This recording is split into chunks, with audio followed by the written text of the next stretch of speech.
Oke, assalamualaikum warahmatullahi wabarakatuh. Di video kali ini saya akan membahas, semoga sih bisa terbahas semuanya ya, beberapa diskusi kita yang ada di Sepada, uh, dan masukan-masukan kalian, pertanyaan-pertanyaan kalian yang ada di Sepada di beberapa pertemuan terakhir. Oke, ini saya buka untuk yang KS1 dan KS2 ya.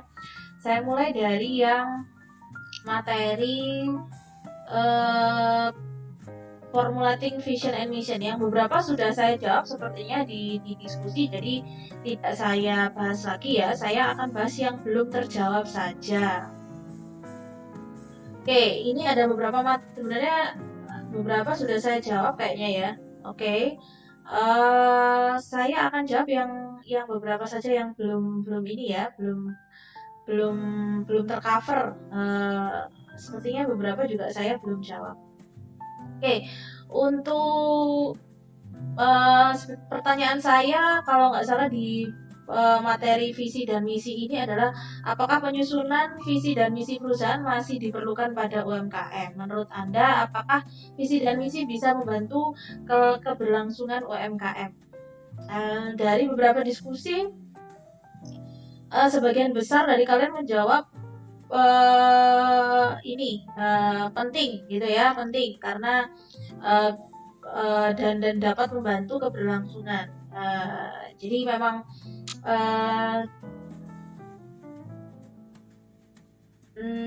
ini menurut saya bahas dari yang satu saja, beberapa saja ya, nggak semua.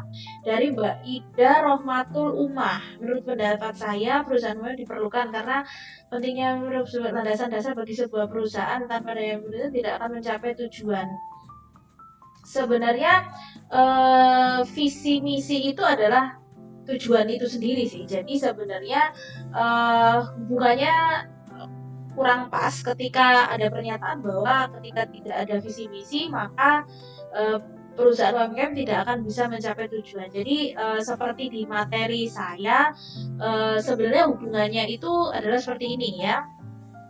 Jadi goalnya perusahaan itu di video pengantar juga saya jelaskan sih.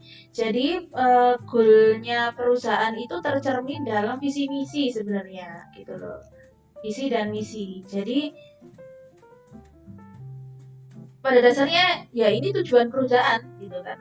Kalau di videonya visi misi itu saya jelaskan bahwa kita mau kemana, kita siapa dan kita mau kemana itu adalah visi.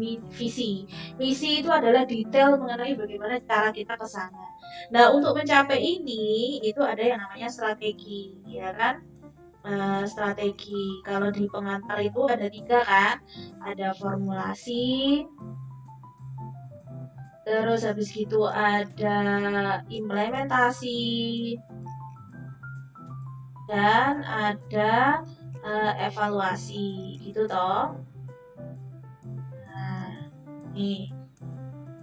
Nah, seperti ini. Oops, sorry.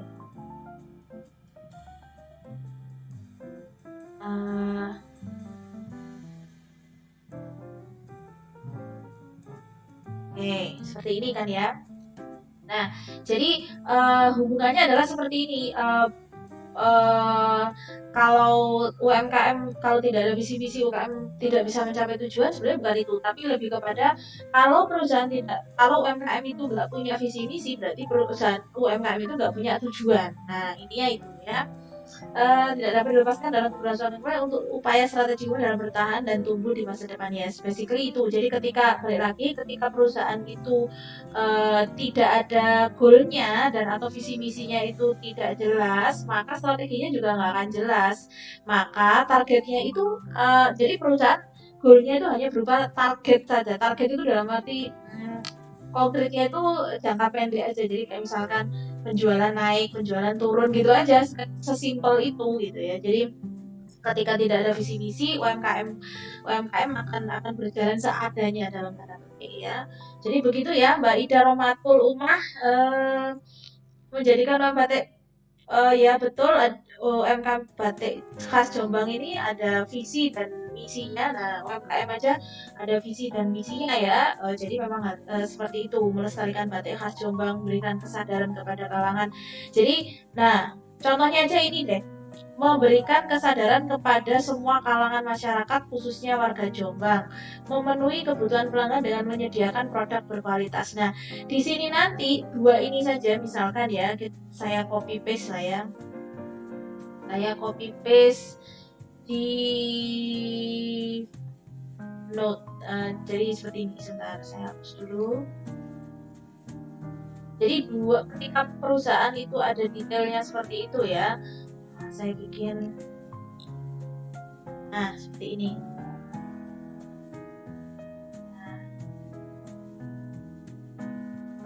Nah, ini kan seperti ini kan ya. Visi jadikan UMKM batik khas Jombang yang saja mampu bersaing tumbuh berkembang. Nah, jadi strategi yang dibuat oleh perusahaan itu, strategi UMKM-nya itu juga mengacunya ke sana gitu, mengacunya ke sini, ke visinya melestarikan dan mampu bersaing, berkembang dengan arus modernisasi gitu kan ya. Visinya melestarikan batik khas Jombang, memberikan kesadaran kepada semua kalangan. Nah, memberikan kesadaran itu nanti strateginya apa saja, kayak misalkan mengembangkan proses marketing yang lebih terintegrasi gitu misalkan, itu strateginya. Saya ngomong strategi ya di sini. Jadi memang strategi yang dibuat itu harus mengarah kepada visi maupun misi. Jadi ini lebih detail. Jadi strategi itu lebih detail daripada misi. Tentu saja nggak semata-mata proses marketing. Jadi nggak seperti itu ya. Tetap harus ada tahapannya. Tadi adalah tahapannya tetap yang terkait sama formulasi, implementasi, dan evaluasi. Jadi untuk formulasi ini kita nanti terkait dengan materi-materi yang lain seperti external factors, internal factors, sama alat analisanya itu apa sih untuk mengenali internal factors dan external factors gitu. Jadi contohnya saja. Jadi intinya adalah setiap strategi yang kita buat mulai dari memformulasikan, mengimplementasikan, dan mengevaluasi itu arahnya adalah ke visi dan misi. Nah, seperti itu ya. Oke, terima kasih Mbak Ida Rohmatul Umah dan yang sebelum-sebelumnya, bagus sekali masukannya. Visi dan misi kan satu lagi bagi perusahaan, kalau setiap perusahaan memiliki visi karena visi dan misi menjadi landasan dasar. Oke, betul. Yang perlu ditanyakan lagi, peranan visi misi perusahaan sangat penting. Ya memang ada beberapa, sepertinya sebelumnya saya share ya tentang salah satu artikel mengenai visi misi dalam UMKM itu seperti apa gitu, dan efeknya ke penyusunan strategi itu seperti apa. Perusahaan tidak akan mencapai target, bisa dipastikan perusahaan tidak mencapai target yang sehari ini dikatakan bahwa adanya visi sangat penting karena perubahan besar dalam mungkin jika dalam visi perusahaan ini belum dikatakan bisa berubah atau membawa pengaruh besar dan tidak mencapai target. Sekali lagi, hubungannya visi misi itu sebenarnya jadi acuan untuk target ya, jadi acuan untuk target. Jadi kalau di breakdown lagi strategi itu nanti di bawahnya ada target. Nah, jadi sebenarnya kalau kita ngomong alur itu dari atas dulu visi misi ke strategi ke target dan objektif. Nah, coba dibaca lagi dan dilihat lagi materi saya mengenai visi misi. Nanti di bawahnya lagi ada KPI. Gitu. Jadi semakin kecil semakin ke bawah, semakin kecil gitu ya. Jadi balik lagi, ketika visi yang di atasnya ini nggak ada acuannya, yang ini juga nggak jelas nih arahnya kemana. Kalau nggak jelas arahnya kemana juga targetnya bikinnya kayaknya atas dasar kayaknya, jadi tidak berdasarkan hasil analisa dan pemikiran gitu. Oke, terima kasih Mbak Anissa Damayanti. Oke, contohnya batik semua kayaknya ya. Sebenarnya kalian bisa cari contoh yang lain sih, banyak sekali contoh visi misi yang dimiliki oleh. Oh, ini BUMDes. Nah, itu kalian bisa tuh bisa cari juga tuh BUMDes itu di mana saja. Nah,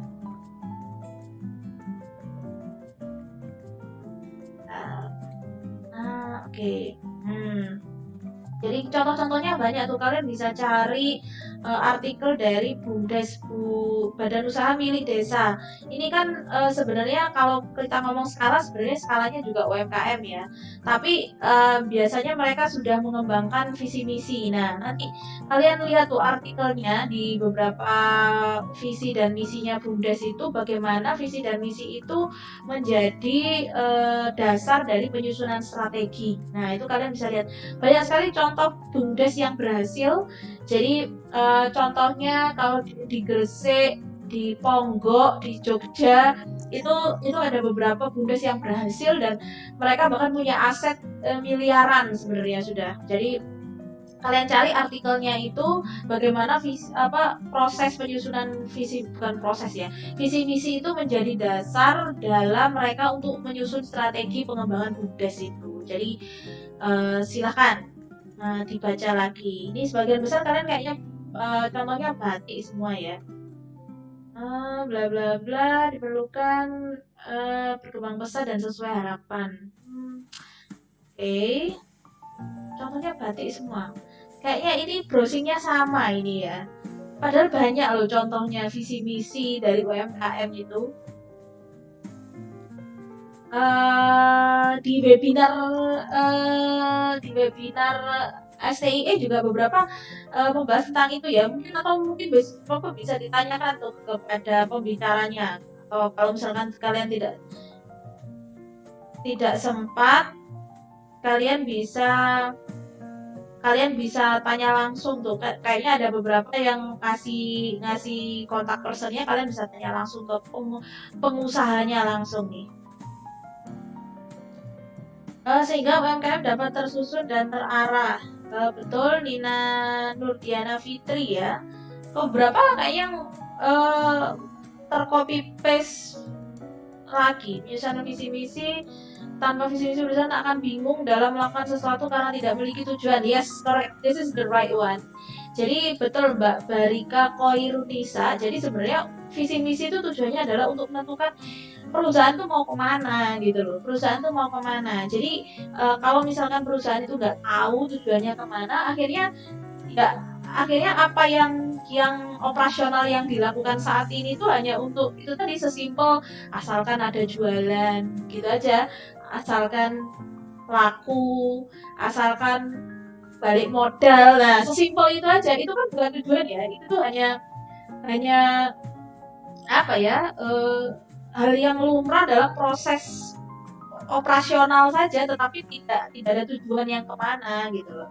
Itu betul Mbak Khairunisa, ini jawaban yang paling konkret sebenarnya. Oke, untuk yang KS2 sekarang ya, saya akan baca dari sini. Sepertinya tidak banyak yang kalian untuk ini kayaknya kok nggak banyak yang ini ya, nggak banyak yang aktif gitu. Jadi tolong aktif saja ya, karena saya pasti akan baca ini dan saya akan nilai, don't worry. Visi dan misi perusahaan sangat diperlukan. Mbak Ana Suresti menyatakan bahwa saya gedekan ya, biar jelas lagi. Sebenarnya kurang membantu karena visi dan misi perusahaan sangat diperlukan. Sebenarnya kurang membantu karena siklus keuangan perusahaan tidak tentu, atau kadang naik atau kadang turun. Bisa disesuaikan dulu dengan perusahaan. Apabila perusahaan seperti PT bisa membantu. Untuk UMKM, kalau seperti CV, UD masih menyesuaikan. Ya, betul Mbak.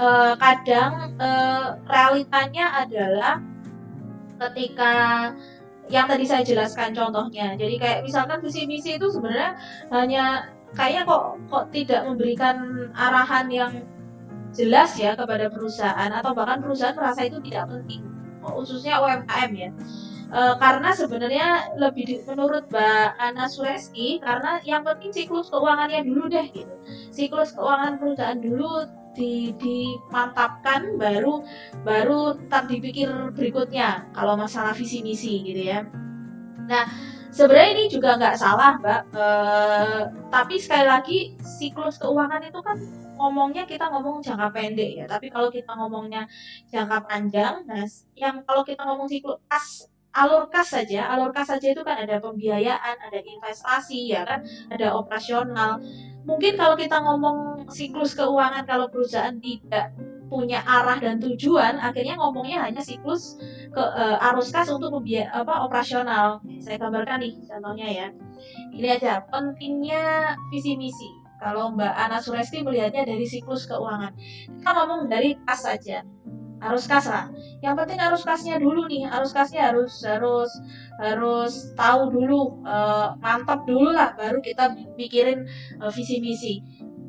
Realitanya memang banyak yang berpikiran seperti itu, tapi konkretnya nih, Anda kan tahu nih arus kas itu ada 4 kalau nggak salah, saya ingatnya cuma 3 ya.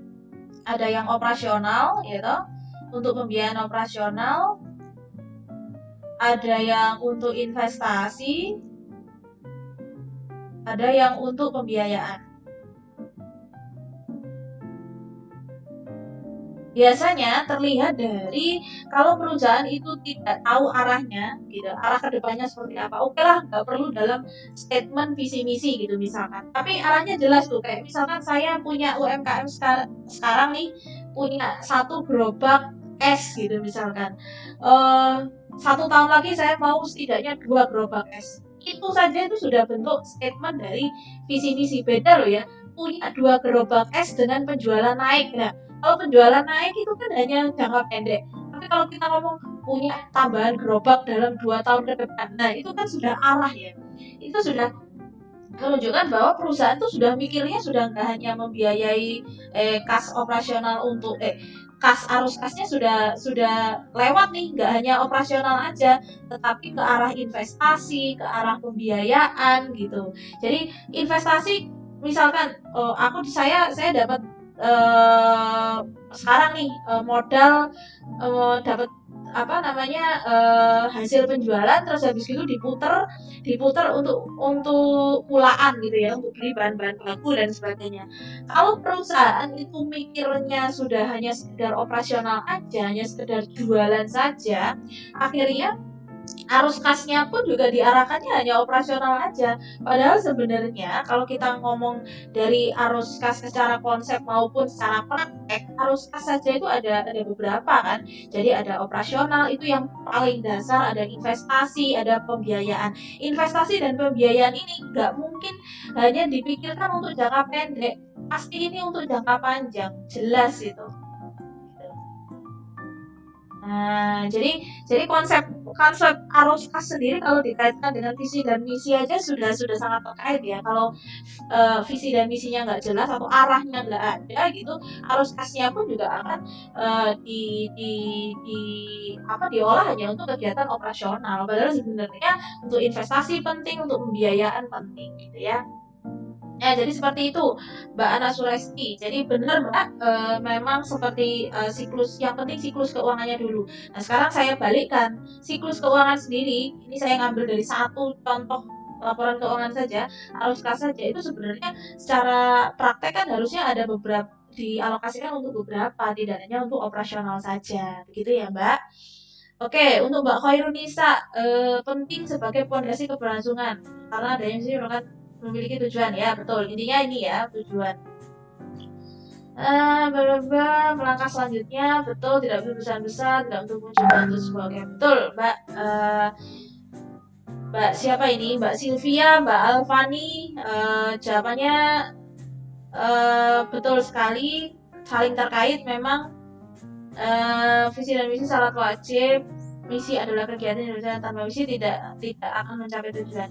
Yang sebenarnya bukan tidak akan mencapai tujuan, tetapi tidak memiliki tujuan ya. Jadi begitu ya Mbak. Langkahnya seperti Mas Aditya Lukitasari. Ini Aditya Lukitasari cowok cewek ya, itulah ya. Mohon maaf kalau salah. Terlibat PPM, bla bla bla. Menurut saya visi dan misi karena mampu mendorong keterlibatan lebih banyak pemangku bisnis. Iya betul Mbak. Mbak mana ini? Mbak Ilma Musfirotus Zakiyah ini eh, sudah di penjelasannya cukup lebih komprehensif lah daripada beberapa jawaban yang lain, memang betul Mbak. Jadi ketika kita sudah tahu arahnya kemana, akhirnya pemilik perusahaan itu akan tahu langkah berikutnya apa selain jualan doang gitu loh, intinya seperti itu. Jadi membangun networking dengan stakeholder yang lain gitu kan, termasuk di dalamnya adalah supplier, customer, habis gitu pemerintah mungkin. Jadi kayak misalkan contohnya tadi kayak batik itu hubungannya bagaimana sih dengan dinas perindustrian gitu misalkan, atau bahkan dengan sektor pendidikan, saling berkolaborasi. Nah itu, tapi itu semua tidak semata-mata untuk menaikkan penjualan saja atau enggak kan. Jadi memang itu bentuk tahapan strategi untuk jangka panjang gitu kan. Tadi contohnya batik tadi adalah untuk meningkatkan kesadaran tentang melestarikan masyarakat Jombang mengenai bukan pentingnya, bahwa Jombang itu punya batik. Nah itu salah satunya adalah kolaborasi dengan beberapa stakeholder gitu. Salah satunya mungkin dengan pendidikan misalkan. Betul sekali Mbak, dengan perindustrian nanti biar kita bisa menjadi wakil di dinas perindustrian saat ada pameran dan sebagainya. Ya betul sekali Mbak Ilma Musfirotus Zakiyah ya. Mencapai tujuan, betul. Yap. Apabila mau mencapai tujuan harus balik lagi, tujuan itu adalah visi misinya itu sih Mbak ya. Jadi bukan untuk mencapai tujuan harus punya visi misi, bukan. Visi misi itu ya tujuan itu sendiri. Untuk mencapainya harus ada strategi, harus ada objektif, KPI dan sebagainya. Ya rata-rata seperti itu, penting. Gak ada pertanyaan, jadi hanya ini saja ya.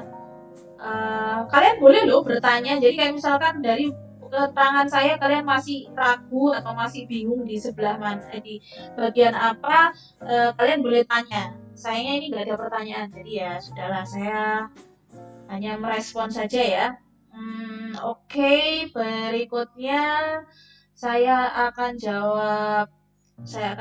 merespon di materi berikutnya tentang tanggung jawab sosial dan etika bisnis. Oke. Saya akan buka di diskusinya. Tolong dibaca juga ya materi saya. Kalau misalkan kalian, Bu, saya senangnya baca, Bu. Saya lebih senang baca daripada daripada nonton video. Ya boleh, silakan saja. Mana yang menurut kalian enak bagi kalian untuk proses belajar saja. Izin menjawab semuanya, berpendapat. Gak ada yang pertanyaan ya. Menjawab, diskusi kelas, diskusi.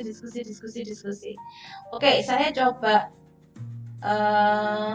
ada beberapa yang sudah saya jawab kayaknya. Oke, saya coba dari ini saja. Menurut saya personal etik sangat terkait dengan etika bisnis. Apabila seorang tersebut memiliki personal etik yang baik, benar-benar omongan akan dia diterapkan ketika dia berbisnis. Individu bla bla bla, jika individu berbisnis bla bla bla. Terkait implementasi CSR, menurut saya ketika menentukan dahulu kontribusi CSR di bidang terkait apa, identifikasi kebutuhan CSR, kemudian kita melakukan inventarisasi sumber daya bla bla bla. Contoh misal perusahaan berada di mana dengan masyarakat yang sangat bersih, maka perusahaan bisa menentukan besar kontribusi. Ya, betul Mbak. Terima kasih tanggapannya Mbak Yeni Agustiningsih. Jadi sebenarnya kalau kita ngomong, pertanyaan saya kan lebih ke ini ya, bagaimana menerapkan pertama dulu, apakah ada hubungan antara bisnis etik dengan etika individu gitu kan ya. Jadi balik lagi, kalian bisa lihat di pengantar ya. Jadi pada dasarnya organisasi itu kan terdiri dari manusia juga ya gitu ya. Organisasi itu terdiri dari di dalamnya ada sumber daya manusia ya, sumber daya manusia. Jadi tentu saja manusia dengan berbagai cara berpikirnya, kognitifnya gitu ya, kognitif view-nya, terus habis gitu behavior-nya gitu. Yang ini di dalamnya ada bermacam-macam ya, merupakan bagian dari organisasi gitu ya. Jadi memang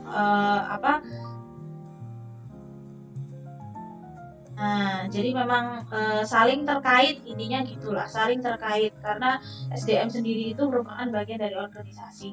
Nah, bagaimana organisasi ini mengelola SDM dengan berbagai macam pemikiran, behavior dan sebagainya? Kalau di keterangan di materi saya itu ada melalui culture, ya kan, melalui organization culture dan politics gitu. Karena memang politik itu juga mempengaruhi sih. Nah, ketika kita ngomong SDM ini bukan hanya di pegawai ya, tetapi juga pegawai dan board of directors, mulai manajemen middle bottom sampai middle up itu semuanya kan ada SDM-nya. Jadi memang SDM itu dikelola gitu kan, etikanya gitu. Etika itu bukan dikelola sih, maksudnya value mengenai ethics itu dari individu itu akan berpengaruh kepada organisasi karena pada dasarnya organisasi itu terdiri dari kumpulan manusia gitu kan. Jadi bagaimana keterkaitannya itu kita tahunya konkret, tahunya itu di mana sih ketika individu dalam organisasi itu memiliki etika atau tidak, kita lihatnya di culture dan politiknya gitu. Organization culture dan organization politiknya itu biasanya bisa mencerminkan bagaimana individu dalam organisasi dan organisasi itu sendiri memiliki pandangan mengenai etika apapun bentuknya ya, bisa etika terhadap lingkungan, etika terhadap pegawainya sendiri, etika terhadap stakeholder yang lain gitu. Terus berikutnya adalah pertanyaan saya terkait sama yang efektif ya. Yang efektif itu seperti apa sih menerapkan CSR yang efisien itu seperti apa sih?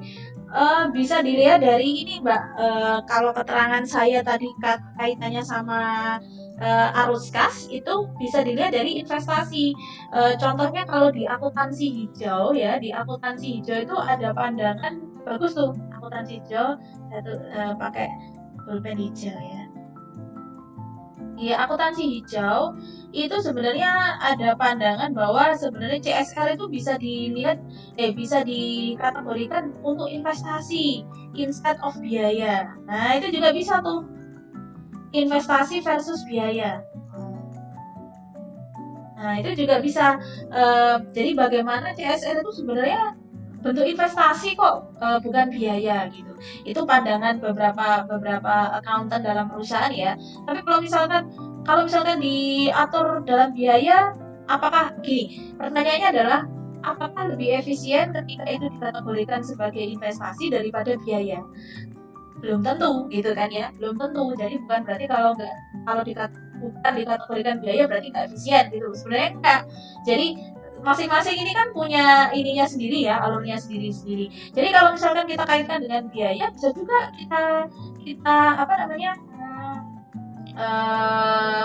kita kelola melalui ABC costing gitu misalkan. Jadi saat memproduksi suatu barang gitu kan, yang itu melibatkan berdampak pada lingkungan, aktivitas CSR itu dimasukkan dalam activity base-nya atau basis activity yang nanti dikelola dengan biayanya. Kan nggak masalah, nggak apa-apa, nanti dimasukkan dalam COGM-nya, cost of good manufacture atau laporan biaya produksi, kan nggak apa-apa, efeknya nanti ke laba, laporan laba rugi dan sebagainya. Nanti dikategorikan berikutnya, ketika kita memasukkan ABC ini kan nanti bisa kita COGM ya, misalkan COGM. Nah, nanti COGM ini akan dimasukkan dalam COGS atau cost of good manufacture gitu. Jadi biaya dari lingkungan itu menjadi salah satu costing gitu misalkan. Apakah boleh? Ya boleh saja sih.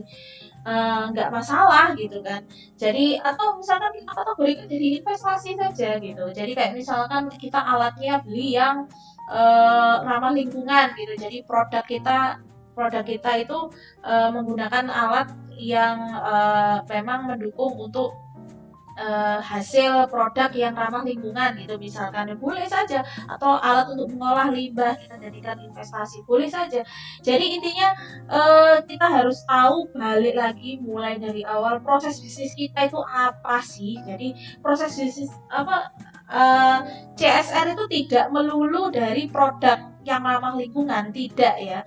Jadi CSR itu corporate social responsibility itu bisa digunakan untuk bisa di dalam bentuk apa saja. Misalkan kita kembangkan culture saja deh, nggak usah beli alat atau ngasih sumbangan gitu, nggak usah. Kita kembangkan culture yang ramah lingkungan. Misalkan nih untuk internal perusahaan, untuk internal doku arsip internal perusahaan pakai kertas daur ulang. Nah, sesimpel itu saja itu sudah bentuk dari CSR sebenarnya. Jadi sudah mengembangkan culture, biaya yang kita keluarkan semakin turun ya toh. Jadi itu salah satu bentuk konkret ketika kita menerapkan CSR yang efisien. Atau mungkin kalau beberapa di pertanyaan, di jawaban kalian itu ada yang menjawab mengenai ini bentuknya pelatihan gitu ya, boleh, itu juga bagus. Toh pelatihan nanti kan kita bisa pegawai yang kita latih itu juga akan bekerja untuk kita sendiri gitu kan. Jadi boleh, nggak apa-apa.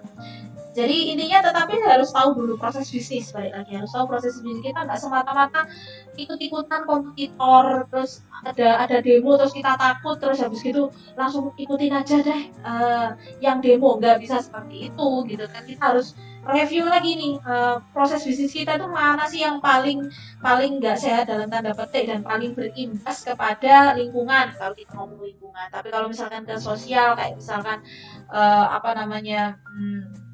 kompensasi, atau misalkan kayak kita kasih cuti kepada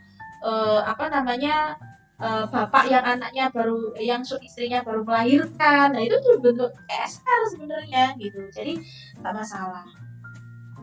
PT Sari Husada Marung Anak Sehat yang melaksanakan kampanye sosial yang merupakan usaha untuk membangun awareness dan peduli kepada gerakan sosial. Ya, bagus sekali. Banyak sekali contohnya yang jadi kalau perusahaan besar biasanya itu contohnya itu dia bikin ini ya, yang bentuknya itu kampanye dan sebagainya, memang butuh biaya besar. Nah, pertanyaan saya adalah bagaimana menerapkan CSR yang efisien. Nah, itu pertanyaannya. Kalau mau gede CSR gede-gedean ya banyak sebenarnya contohnya, tetapi kan pertanyaan saya adalah bagaimana melakukan CSR yang efisien dari segi apapun, bisa dari segi biaya jangka pendek, jangka panjang, dan selanjutnya. Ini bagus juga Mbak Sonya Risma Indrawati memberikan sumbernya. Nah, kayak gini nih bagus ya, tolong di sumbernya bisa dimasukkan. Jadi nanti teman-temannya juga kalau mau cek juga bisa langsung cari di sumbernya itu. Terima kasih Mbak Sonya Risma Indrawati, kelas KS2 ini ya. Oke. Sekarang saya balik ke KS1, Mbak Bunga Septi. Kemudian ketika sangat diperlukan untuk menjadi, ya sangat diperlukan. In what way? You have to explain it in a more detail ya Mbak ya. Oke, berikutnya saya akan sepertinya menjawab semuanya ya, nggak ada pertanyaan gitu, nggak ada. Jalankan ini maka harus dijalankan implementasinya. Contohnya seperti yang dilakukan oleh Mark Spencer, dalam buku pedoman CSR. Ini linknya mungkin bisa ditambahkan ya Mbak nanti ya. Dalam buku pedoman perusahaan dapat menginvent biaya produksi, khususnya biaya penggunaan bahan baku dan overhead. Nah, ini detailnya seperti apa? Kayaknya bagus ini Mbak. Kita bahas ini nanti di waktu kita video conference nih. Saya input dulu mengenai Marks and Spencer. Oke, nggak ada linknya sih. Mbak siapa ini? Mbak Elina Fiatin. Seharusnya ada linknya, Mbak. Jadi saya bisa langsung klik nih. Apa artikelnya seperti apa. Ini bagus ini. Jadi cuman nggak detail nih yang disampaikan, yang di copy paste sama Mbak Elina Fiatin, nggak detail nih. Jadi Marks and Spencer ini retail ya, retail dia ketika melaksanakan CSR malah justru mengurangi biaya overhead. Nah, bagus sekali. Cuma detailnya seperti apa masih belum diterangkan ini sama Mbak Elina Fiatin. Oke, berikutnya Mas Anwar Ibrahim, tindakannya dengan ya. Pertanyaan saya adalah bagaimana mengimplementasikan CSR yang efisien, bukan definisinya. Jadi seringnya Anda ini banyak dari kalian tuh ketika saya bertanya apa yang disampaikan malah definisinya. Kalau definisinya di buku ada ya, di video juga sudah saya jelaskan. Yang saya tanyakan adalah konkret pembahasan bagaimana menerapkan CSR yang efisien. Itu ya, Mas Ibrahim. Nanti bisa diperbaiki, Mas. Kita diskusi. Pengurangan pemotongan biaya yang dikeluarkan untuk melakukan contohnya konkret bisa dilihat di bawah ini. Apa Mbak, ini bentuknya apa? Setidaknya ada 1 atau 2 kalimat lah yang merangkum ini ya. Mbak Lindi Buana Putri kayak ke susu, terus copy aja linknya gitu ya. Jadi biar teman-temannya juga baca Mbak, dan bentuk dari pemahaman kamu juga. Kamu baca artikel terus kamu summary jadi 2 atau 3 kalimat gitu, jadi teman saya dan teman-teman kamu juga bisa baca ya. Apa ini untuk melakukan produksi pemotongan dan biayanya yang berefek pada pengurangan biaya produksi ini kayaknya ya. Nah, ini juga ketika saya bertanya, saya tolong tidak perlu dibuat definisinya lagi ya. Yang saya tanyakan adalah keterkaitan sudah tahap lebih daripada definisi. Jadi jawaban kalian tidak perlu membahas definisi lagi ya. Oke, saya balik dulu ke KS1 Bagaskara Suwanda. Sangat berkaitan karena etika sendiri berkaitan dengan tatanan, konsep, cara kerja sekarang. Ya, betul sekali Mas. Seperti itu. Jadi ya ini ya, cara jawabnya tuh seperti ini guys. Jadi etika sendiri berkaitan dengan tatanan. Jadi kaitannya itu apa gitu ya? Kaitannya itu apa? Saya tidak bertanya tentang definisinya, karena definisinya saya bisa baca buku ya. Untuk pertanyaan dulu dalam bidang apa? Betul. Bagus sekali Mas, ini jawabannya Mas Bagaskara Suwandana. Saya nggak ada fotonya. Kalau ada fotonya saya klik biar masuk YouTube. Betul Mas, dalam bidang apa? Kalau kita ngomong dalam bidang apa, itu kaitannya sama proses bisnisnya kita. Betul sekali Mas. Jadi kita terapkan evaluasi profit, betul. Jangka mungkin nggak jangka pendek ya, tapi mungkin jangka panjangnya itu seperti apa. Freeport memberi 1% dari hasil laba kotor selama 1 tahun kepada masyarakat Papua untuk pengembangan masyarakat, pembangunan fasilitas kesehatan, pembangunan akses jalan dan sebagainya. Meskipun sebenarnya Freeport sendiri sudah ada biayanya sih ya, sudah mengalokasikan biaya tentang itu. Cuma nggak tahu nih, apakah 1% ini memang benar dialokasi di laporan keuangannya dialokasikan sebagai CSR ataukah memang biaya yang real biaya? Saya nggak tahu tuh.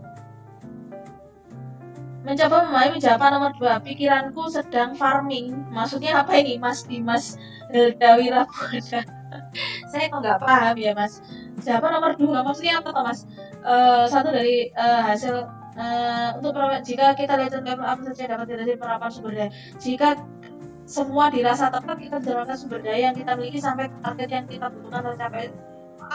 Apa ini Mas? Mana yang susah dipahami Mas Dimas Heldawi Rabuana? Pikiranku sedang farming. Apa ya ini? ini saya share di YouTube loh Mas. Mungkin galau tapi bingung ngasih pertanyaan apa ya ini di diskusi gitu. Itu apa maksudnya? Saya nggak tahu tuh. Oke. Mbak Husnul Khotimah, aduh. pusing ya Mbak fotonya. Maaf Mbak. Berkaitan dengan individu perusahaan. Ya yes. Oh ya betul betul betul. Etika bisnis terkait dengan aspek dalam individu betul secara kognitif behavior yang tadi saya jelaskan. Betul Mbak. Sampai sekarang masih bersifat keinginan ya. Sebenarnya ada peraturannya Mbak, sudah ada peraturan sebenarnya kalau implementasi di Indonesia itu sebenarnya sudah ada peraturan, jadi untuk sektor-sektor industri tertentu itu harus melaksanakan CSR dan harus dilaporkan dalam annual reportnya itu ada. Cuman memang dari penelitian beberapa mahasiswa itu memang tidak semua perusahaan melaporkan itu. Nah itu yang harus dimonitor tuh sebenarnya. Oke, salah satu contoh perum jasa PJT apa Mbak? PJT saya. Bagi dunia pun tidak dapat dipungkiri bahwa PJT sebenarnya karena lebih dari 300 tahun baik dari dalam maupun luar organisasi sebagai tempat praktek kerja lama mengambil disertasi program belajar. Oh, oke. That's good. Ini mungkin linknya bisa di-share ya Mbak. Ini nanti bagus sekali ini. Ini contoh kolaborasi /CSR dari perusahaan agar bisa untuk kalau seperti ini kayaknya sekaligus ini ya bentuk kolaborasi dengan pendidikan nih. Apakah biayanya di sana digratiskan atau seperti apa saya nggak tahu. Nah, cuman pertanyaan saya belum terjawab nih Mbak. Bagaimana melaksanakan ini secara efisien? Nah, itu yang belum terjawab di penjelasanmu di sini. Oke, berikutnya apa yang dibangun dan terkait dengan apa Mbak siapa ini? Mbak Anissa Septiana Aulia, betul Mbak. Melakukan pengajian dengan cara melestarikan habitat badak Jawa ya. Ini mendonasikan dana dari hasil. Sebagian besar yang menjawab di sini itu pelaksanaannya, tapi belum menjawab bagaimana pelaksanaan secara efisien. Nah, itu yang belum terjawab di sini.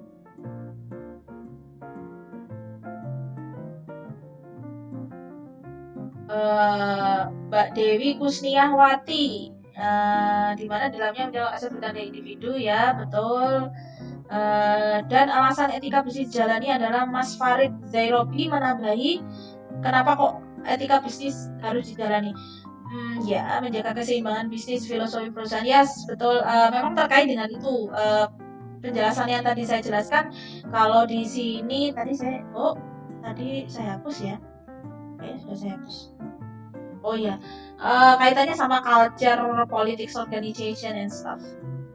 Tapi belum menjawab nih Mas dan Mbak Dewi dan Mas Farid belum jawab bagaimana penerapan CSR yang efisien itu seperti apa. Oke, berikutnya. Sepertinya rata-rata pertanyaan jawaban kalian seperti itu ya. Jadi sekali lagi diskusi ini adalah pertanyaan saya kaitan etika individu dengan etika bisnis. Jadi bagaimana konsep dari individu sendiri itu sebagai bagian dari organisasi itu berinteraksi untuk menerapkan etika, intinya gitu. Nah, pertanyaan saya yang kedua adalah kaitannya sama penerapan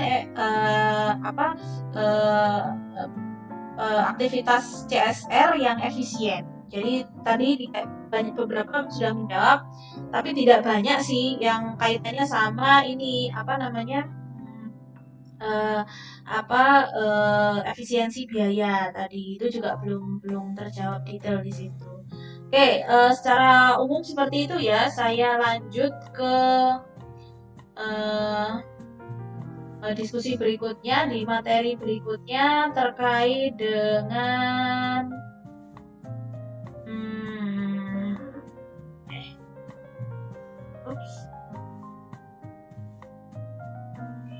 lingkungan eksternal. Nah, ini saya ambilnya dari materi konferensi regional KRA yang sebelumnya saya ikuti juga. Itu bagus sekali, semoga sih kalian mendengar ya, nggak usah mendengar semuanya.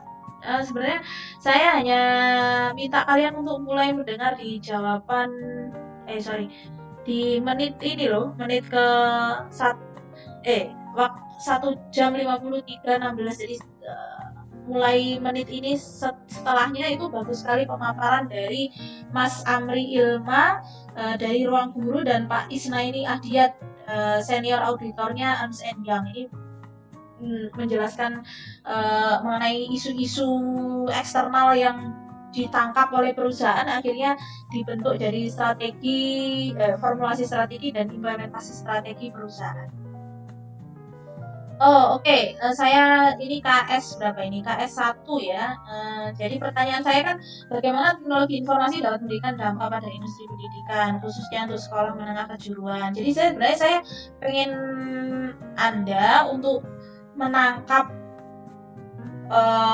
isu apa saja sih yang terkait sama teknologi informasi, habis gitu bagaimana suatu perusahaan itu menanggapi isu itu, kan gitu di materi saya. Yang berikutnya adalah jika Anda sebagai pengelola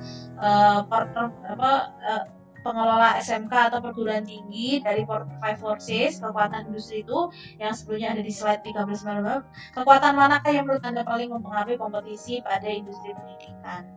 Itu ya, saya buka dulu aja kali ya materinya yang terkait dengan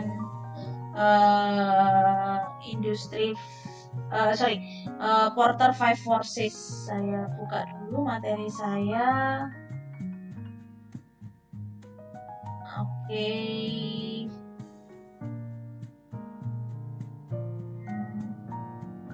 Apa itu? Eksternal ya.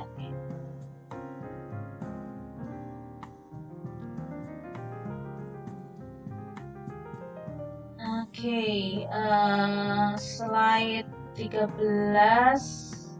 12 ya kayaknya ya. Oke, di sini ya.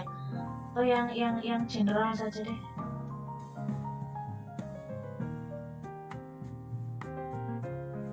Ya udahlah, ini aja. Kayaknya saya harus buka tadi ya. Kayaknya buka materinya juga kok.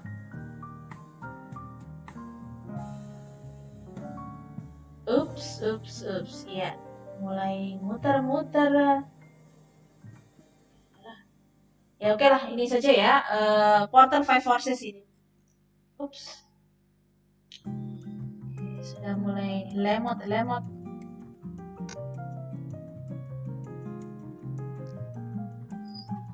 Saya masukkan di sini. Atau di bukunya, bentar. Punya Loden ini juga ada kok. Dan lebih singkat kayaknya. Mari kita mereview ya materinya. Porter Five Forces. This one. Oops, sorry. Sama toh? Porter competitive forces model. Jadi ada new market entrant, substitute, customer, supplier. Oke.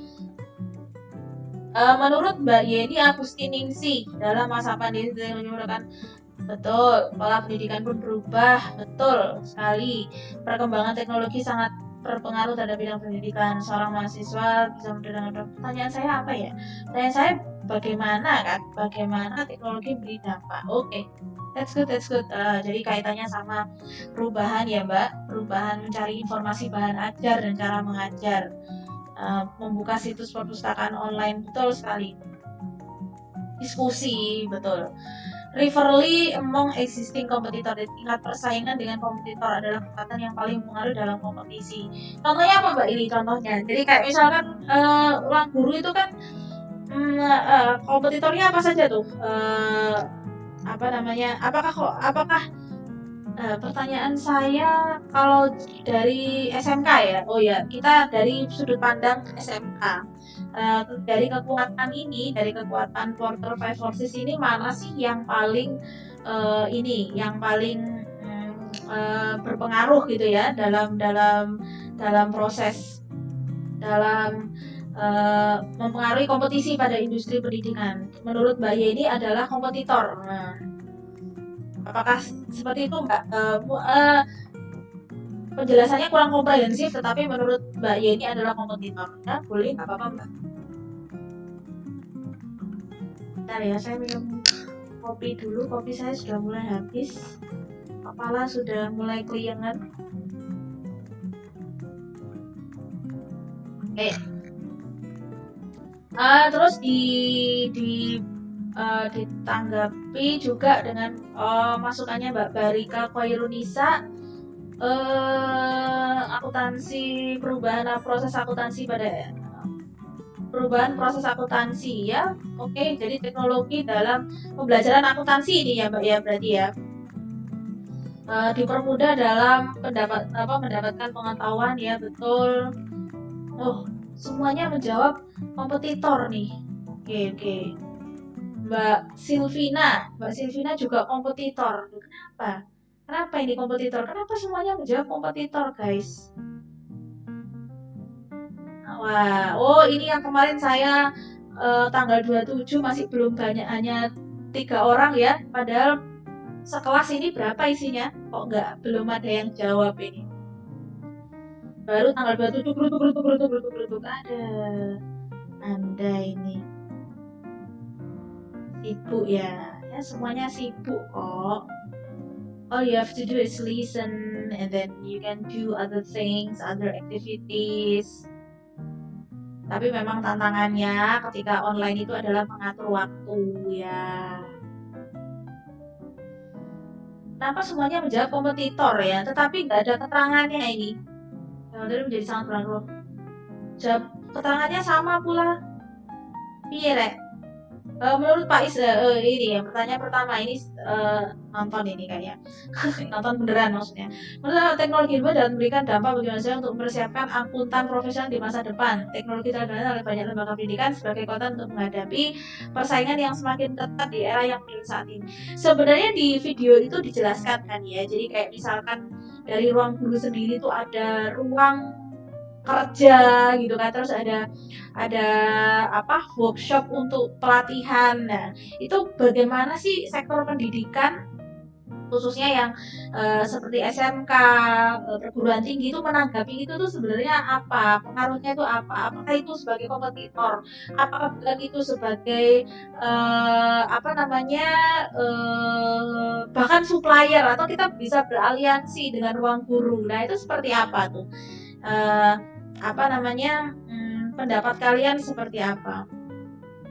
Sebuah perusahaan menangkan kompetisi, kenapa kompetitor semuanya? Padahal banyak loh guys, ini kok sorry. Nah ini loh ya. Nah ini kan ada new market entrance, substitute product, customer, supplier. Kalau kalian misalkan bisa menganalisa sedikit sih sebenarnya sebenarnya yang paling berpengaruh itu apa? Sebenarnya bukan kompetitor kalau pandangan saya, karena membuat kompetitor justru sebenarnya bukan kompetitornya, bukan dari ini sih. Kalau menurut saya lebih kepada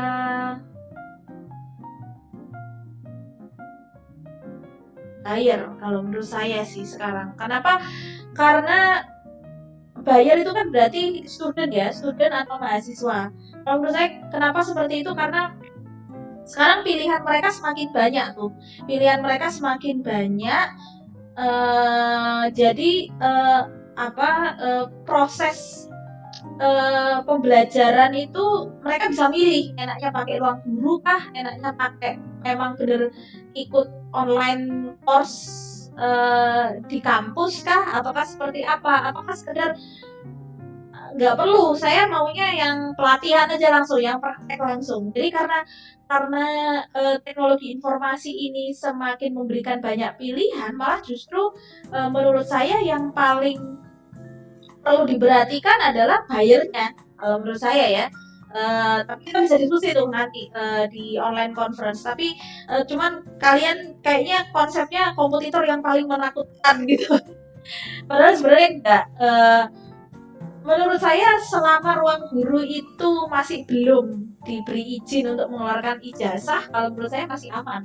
Kalau menurut saya ruang guru itu bukan kompetitor, justru malah itu pendukung tuh, pendukung proses pendukung sektor pendidikan. Nah, itu mungkin seperti itu ya. Tapi nggak tahu, mungkin kalian, makanya saya butuh penjelasan secara konkret lebih ke komprehensif sih. Jadi dari Porter Five Forces itu mana yang yang menurut kalian paling berpengaruh? Rata-rata jawabnya tanggal 28 nih, makanya nggak sempat lihat detail, nggak sempat baca lagi YouTube saya, video saya, terus nggak usah lah video saya, materi saya kayaknya bisa video penjelasan saya aja yang nonton dikit untuk kelas strategic management, padahal kan satu kelas berapa nih? Nah, kompetitor semuanya nih jawabnya. Nah, sebentar, saya akan cari yang selain kompetitor dan melihat ininya, keterangannya. Kompetitor lagi.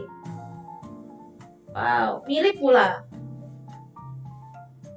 Mbak, kenapa kalian jawabnya beberapa kali ya? Ada sering banget nih yang jawabnya seperti itu. Kompetitor lagi. Kompetitor.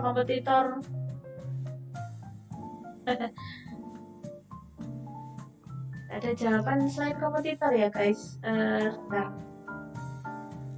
Saya akan coba lihat ini nih.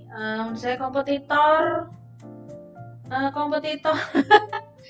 Kenapa? Ada apa dengan kompetitor? Jelaskan, maksudnya kenapa kok itu menjadi kekuatan penting gitu loh dalam proses akuntansi ini.